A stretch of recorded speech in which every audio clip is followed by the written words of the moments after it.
પાટણથી નજીક આવેલ પાલડીના પ્રાચીન જાડેશ્વર દાદાના સાનિધ્યમાં તળ ઔદિત્ય સહસ્ત્ર બ્રાહ્મણ સમાજના પરિવારો દ્વારા પરંપરાગત 2 દિવસીય ભવાઈ વેશ યોજવામાં આવે છે। ત્યારે 2 દિવસ ભવાઈ વેશના પ્રારંભ પૂર્વે આજે ભાદરવા સુદ 14ના પાવન દિવસે સમાજના લોકો જાડેશ્વર દાદાના આભૂષણોની યજમાન હરેશભાઈ આચાર્યના નિવાસ સ્થાને વિશેષ પૂજા વિધિ કરી હતી। ત્યારબાદ દાદાના આભૂષણોના પટારા અને વાજતે ગાજતે બદલાતા સમયની સાથે ટ્રેક્ટરમાં મૂકી તેની ભવ્ય શોભાયાત્રા કાઢવામાં આવી હતી, જે શોભાયાત્રાએ પાલડી મુકામે પ્રસ્થાન કર્યું હતું।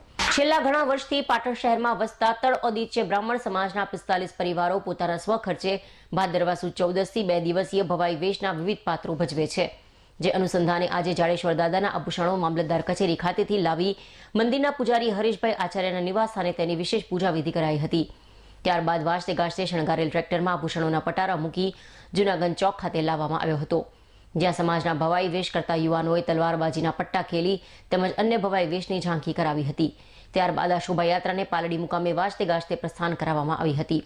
આ શોભાયાત્રા શહેરના જૂનાગંજ બજાર ખાતે થઈ બગવાડા દરવાજા ખાતે પહોંચતા ગામ પાદરના દેવોને આમંત્રણ પાઠવ્યા બાદ રાજમહેલ રોડ થઈ પાલડી મુકામે જાડેશ્વર મહાદેવ મંદિરના પરિસર ખાતે પહોંચી હતી। આ ભવાઈ વેશ અંગે જાડેશ્વર મહાદેવના પૂજારી હરેશભાઈ આચાર્યએ વિશેષ પ્રકાશ પાડ્યો છે। આજ રોજ તારીખ 17/8/24 ભાદરવા સુદ અનંત ચતુર્દશીના રોજ પાટણ શહેરથી પાટણ તળ ઔદિત્ય સહસ્ત્ર બ્રાહ્મણ ભવાઈ મંડળ દ્વારા યોજાતી પરંપરા જે જાડેશ્વર મુકામે ભવાઈ રમાય છે તે આજ રોજ પાટણ શહેરથી પૂજારી શ્રી હરેશભાઈ આચાર્યના ઘરેથી સરકારશ્રીએ આપેલા દાગીના મહાદેવજીના આભૂષણો સાથે પાલકી અહીંથી શોભાયાત્રા પ્રસ્થાન કરશે।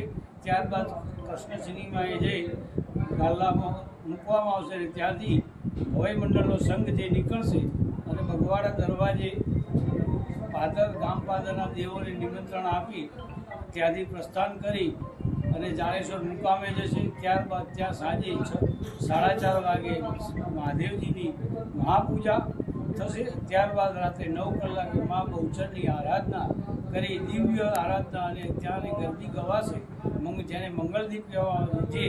જે છેલ્લા 800 વર્ષથી આ પરંપરા જળવાઈ રહી છે, જે ઔદિત્ય સહસ્ત્ર બ્રાહ્મણ જ ફક્ત રમે છે।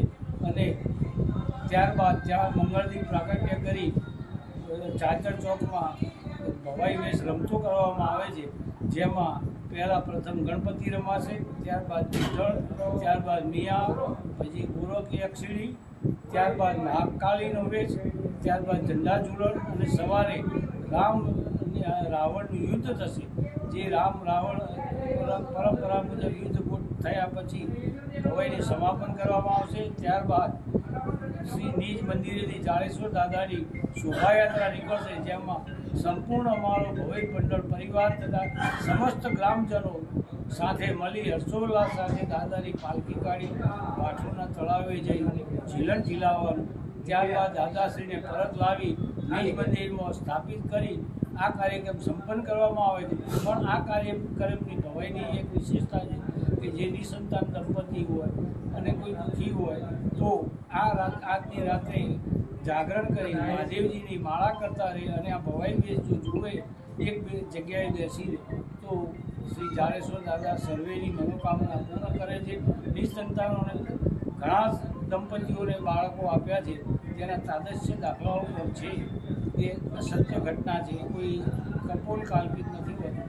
ત્યારબાદ આ ભવાઈ સંપન્ન થાય ત્યારબાદ આ દાગીના શ્રી સરસ્વતી મામલતદારમાં જમા કરવામાં આવે।